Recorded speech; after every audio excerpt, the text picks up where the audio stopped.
I am from New Orleans, but I currently live in Natchitoches, Louisiana. My name is Cheryl Gremion, and I have lived my whole life in Metairie, Louisiana. Are you nervous? A little bit. My car was completely totaled. The engine block ended up in the passenger seat, and I was non-weight bearing on both legs for about 3 months. Right now, I'm like a little stressed because like I'm trying to like see what it will look best on the arm, and like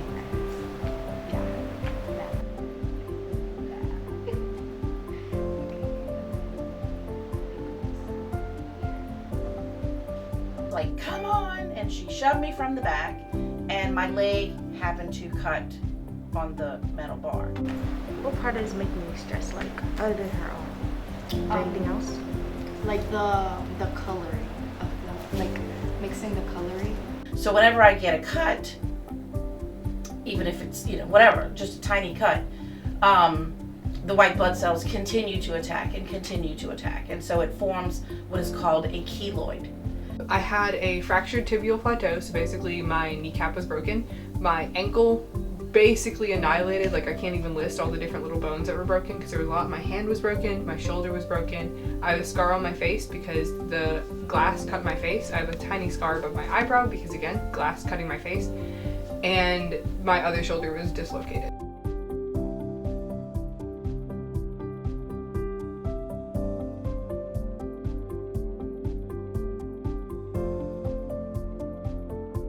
So basically what I'm doing is I'm trying to match her skin color and then get the pink on top around it. Okay, you're gonna see this. This looks horrible. So I have them all over. That is just the biggest one that happens to be across here. It's usually people looking at the scars and immediately assuming the worst, but not actually asking you about it. They just give you kind of like a funny look and assume that you did something to yourself. I don't wear low-cut shirts, I don't wear v-neck shirts, I don't wear spaghetti straps or anything like that because of the ones that are all on my shoulders. So that's a big part of it. I don't like to show them, even though, many people say, why are you worried about that? But it's just always been something. I have to blend it. There's a part of it that's not blending right. Right, look, you see the inside, like you can still see it's latex in the middle, Yeah, I like it's see missing that. pieces, yeah. Yeah.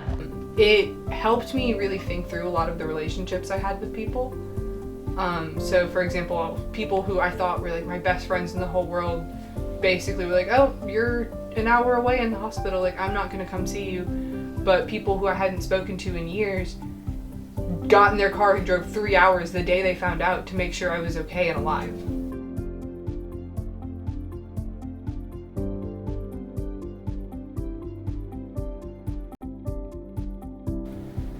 Oh my God, what happened? How did you get that?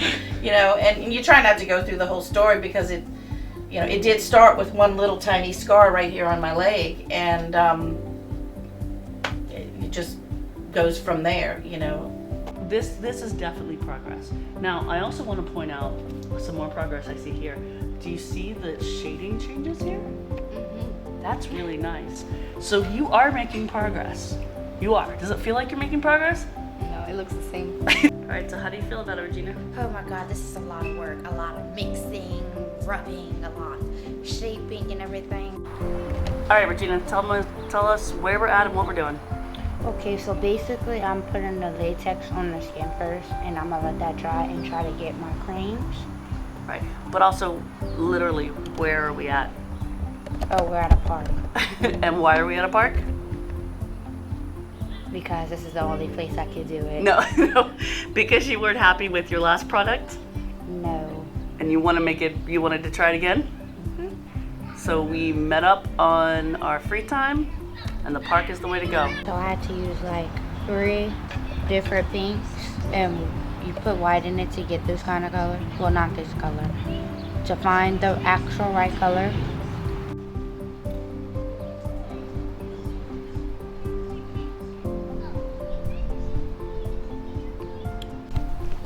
So what did you learn from this experience? That you actually gotta take time and not rush it. Sometimes that's the way to do it, huh? Yeah, and Always use your fingers, the best blender of all. The best blender. I'm telling you, best blender in the world.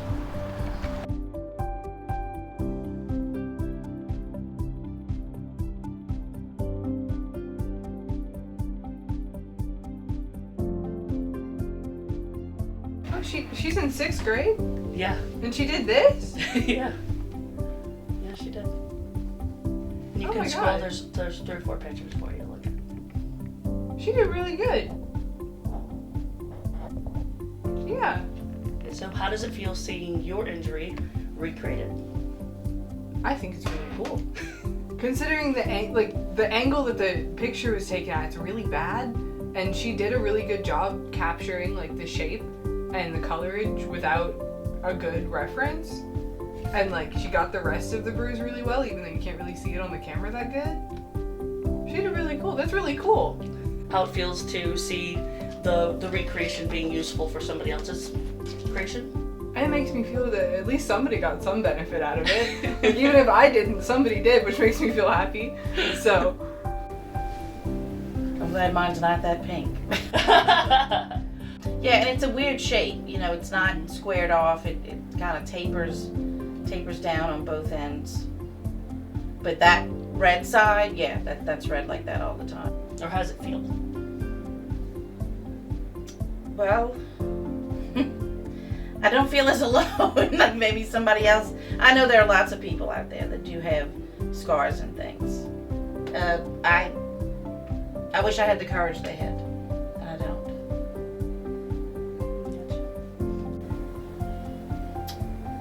Yeah, I can't. That's That's okay. So what feelings are coming up?